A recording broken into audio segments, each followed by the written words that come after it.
Pour comprendre pourquoi le christianisme est une religion sanglante, il faut remonter aux déclarations de Dieu à propos du sang dans l'Ancien Testament. La vie de la chair est dans le sang.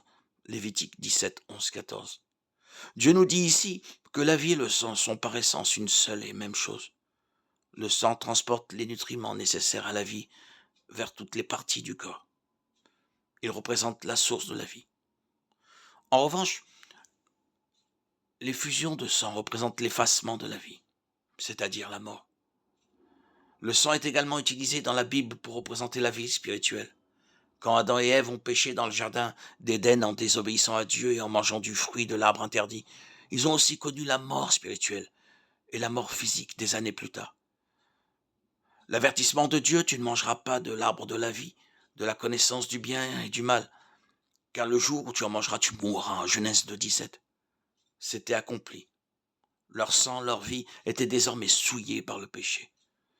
Dans son projet de miséricorde, cependant, Dieu a fourni une solution à leur désarroi en déclarant que les sacrifices de sang provenant d'abord d'animaux puis de l'agneau de Dieu, notre Seigneur Jésus-Christ, seraient suffisants pour couvrir le péché de l'humanité déchue et lui redonner la vie spirituelle.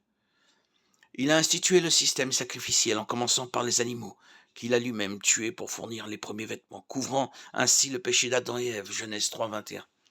Tous les sacrifices de l'Ancien Testament qui ont suivi étaient temporaires et devaient être répétés sans cesse. Ces sacrifices continus étaient une préfiguration du seul vrai et dernier sacrifice, le Christ, dont le sang versé sur la croix allait payer la peine du péché pour toujours. Sa mort a rendu inutile toute autre effusion de sang.